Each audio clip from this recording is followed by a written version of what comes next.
S time নিউজের পক্ষ থেকে আমি সালাউদ্দিন। এই মুহূর্তে আমরা চলে এসেছি ফুলেরদাড়ি গ্রাম পঞ্চায়েতের উপপ্রধান পল্লবী রায়। আমরা জানবো আগামী নির্বাচন, সেই নির্বাচনের আগে আপনাদের তৃণমূল কংগ্রেসের প্রার্থী দিলীপ মণ্ডল, আপনি এই বিষয়ে কি বলবেন? যে আমাদের বিষ্ণুপুরের প্রার্থী মাননীয় শ্রী দিলীপ মণ্ডল মহাশয়, যিনি আবার পুনরায় নির্বাচিত হয়েছেন আমাদের তৃণমূল কংগ্রেসের তরফ থেকে, এবং তাকে অবশ্যই শুভেচ্ছা জানাচ্ছি আগামী দিনের জন্য। আর যেটা বলবো, দাদাকে নিয়ে কিছু বলার বিষয় নেই, দাদাকে প্রত্যেকজন চেনে, ছোটো থেকে বড় সবাই চেনে, দাদার নাম শুনলেই বলতে পারবে।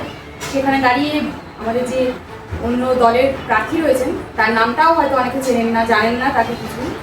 তাই দাদা যা কাজ করেছে দাদাকে আমরা আমাদের নিজের লোক, বাড়ির লোক বলতে পারি।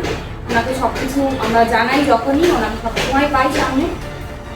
তাই বলবো যে সবাইকে যে আমাটি সরকারকে পাশে থাকুন, সাথে থাকুন, এবং আমাদের দিলীপ মণ্ডল মহাশয়কে অবশ্যই জয়ফুল চিহ্নে 3 নম্বর বাটন টিপে ভোটটা দিন আর আমাদের পাশে থাকুন। আর দাদাকে নিয়ে সত্যি কথা বলতে কিছুই বলার নেই, কারণ দাদা অনেক কিছু উন্নতি করে দিয়েছে, সবসময় আমরা পাশে পাই। আমাদের গর্বের বিষয়, কারণ আমাদের ফুলেরদাড়ি অঞ্চলে উনি রয়েছেন, উনি মন্ত্রী, এর থেকে বেশি কিছু আর বলার। এতদিন ধরে প্রতিশ্রুতি দিয়েছেন মঞ্চ থেকে আমাদের সাধারণ সম্পাদক তৃণমূল কংগ্রেসের আমাদের এমপি অভিষেক বন্দ্যোপাধ্যায় যা বলে গেছেন, সেটা ভোট হবে, জিতবো, তারপরে পাবে এরকম কিছু নয়। যখনই বলে গেছে, সে যেদিনই বলেছে সেই দিন থেকে সব কিছু প্রকল্প শুরু হয়ে গেছে, মানুষ প্রকল্পগুলো পায়। আর তারা যে এইভাবে পাচ্ছে, সেখানে কোনো ধর্ম বিভেদ এইসব কিছু কিন্তু থাকে না, যেটা অন্য প্রার্থীরা করে রয়েছে যে আমরা ধর্ম বিরোধ করব, কিন্তু আমাদের সরকারে সেই কিছু নেই কোনোটাই যে আমরা যে বিভেদ করব। তাই জন্য আমাদের পাশে থাকুন, আমাদের সাথে। বিজেপি তো বলছে লক্ষ্মীর ভাণ্ডারে তৃণমূল সরকার 1,500 টাকা দেবে, ওরা বলছে ওরা ক্ষমতায় আসলে অন্নপূর্ণা ভাণ্ডার 3,000 টাকা দেবে, এই বিষয়ে কি বলবেন?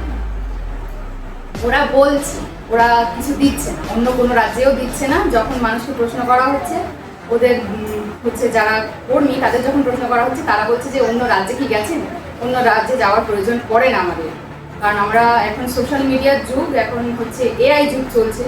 গুগল খুললে সব কিছু আমরা দেখতে পাই, ওখানে পার্সেন্টেজ সব দেখে। তো সবাইকে বলবো সেখানটা গিয়ে একবার দিয়ে আমাদের কথা শুনতে হবে না।